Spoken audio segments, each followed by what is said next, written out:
I recently posted a video on how I used fall cover crops, terminated and covered with leaves, to nurture my soil over the winter. Got about 200 questions, and they were mostly on 3 topics. I wanted to post a more detailed explanation of the answer to those 3 specific questions because it seems like that's merited. Question 1, when do I plant these? What is the timing that's required for a fall cover crop? Question 2, that came up a lot, was what do you do when the whole bed isn't empty, right? So this approach works really well when the bed is empty and you can plant the whole thing out to a cover crop, but what about when you still have things growing? Question 3 was what about an alternative? If it's too late for somebody in the gardening season to do this approach or any kind of cover crop, what are some alternatives? I have a table here of some basic cover crop stats that I'll put up and I'll just keep up during this video as a reference. But to answer the first question on timing, the cover crops that I use in the fall, like field peas, daikon radish, hairy vetch, or winter rye, generally need about 7 to 8 weeks to mature. Something like rye can take close to 11 weeks, but much like high school, full maturity is not required. You're really just looking for a significant amount of growth. You're going to kill these anyway. It's not like a crop that you're harvesting. If you get a little less time than is listed on those seed packets, don't worry about it. I tend, in my case, to plant them in late August, and I let them grow for about 8 weeks, and then I kill them off in late October.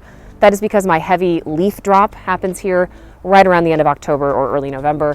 So if you know about when your big fall leaf pileups are going to start happening, try and go about, say, 8 weeks before that, maybe 9. Question 2, what if you have things growing in the bed? That is normally my situation as well. I only have a few beds where I grow root crops like sweet potatoes, onions, potatoes, carrots. And in those beds, when I harvest them, I'm essentially harvesting all of it out at once, digging it up, and then I have an opportunity to do the cover crop approach I showed in that last video. A lot of my beds have things growing in them right up until the last frost or later, in the case of some of my fall beds. And for those, I recommend a different approach, and that is interplanting them with a couple of fast-growing cover crops. Specifically, I would recommend buckwheat and mustard. They will both achieve flowering in about 6 to 7 weeks of growth. And in both cases of mustard and buckwheat, you aren't trying to get them to full maturity. If you wanted to save seed, or in the case of buckwheat, if you wanted to harvest the grains, then yes, you would go all the way to full maturity. But for a cover crop, you really just want to cut them down when they're still flowering so that you don't get those seeds that can then fall and become kind of a perennial weed crop that you've got to remove the next year.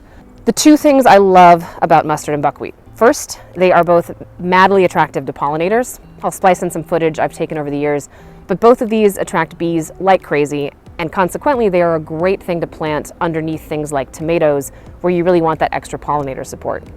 Secondly, they're both pretty tall, and in particular buckwheat has these nice heart-shaped leaves that will form a nice shady canopy, and it will help to provide a nice microclimate for things like salad greens that can really struggle in hot weather. So when I plant my salad greens, and I'll splice in some video footage here from prior years, but when I plant my salad greens, as they start to get towards maturity, I will sprinkle buckwheat down along next to them and allow that buckwheat to quickly grow up. It grows up and casts shade on those greens right around the time when they would otherwise start bolting. Super helpful for that. Mustard has its own qualities. It does not do as good of a job of casting shade or a beneficial microclimate, but it is a biofumigant. And when you cut it down and let it decompose in the soil, it releases a chemical that will help to fumigate the soil and prevent diseases, specifically for tomatoes. So I like to plant mustard underneath my tomato plants, and when they have flowered and done their job and attracted the pollinators, you can take a stirrup hoe. It's kind of like an open loop at the end. This works for buckwheat as well. Just run it along the soil right underneath the plants and kill the roots, and they will drop in place, decompose, and add nutrients to the soil.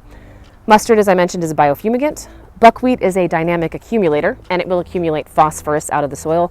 When you break it down and leave it there to decompose, it adds that phosphorus back and makes it available to other plants. Another alternate for question 2 is to plant more of a living mulch like clover. Crimson clover is a good example. You can underplant that under things in the bed and continue a long harvest period while the clover grows up underneath. It will shade the soil, outcompete weeds, and it will fix nitrogen with symbiotic bacteria in its roots, all of which are beneficial. And again, it also flowers and attracts pollinators. Crimson clover will only winter kill at -10 Fahrenheit. I don't really get that cold. In my case, if I wanted to terminate clover, I would probably do the same approach of running a stirrup hoe along underneath it. Clover option number 2 is something like Dutch white clover. That's a perennial for me. I can plant that once and leave it, In that case, it's not going to work well when I get to a year where I'm growing something like potatoes and it all gets dug up and turned under.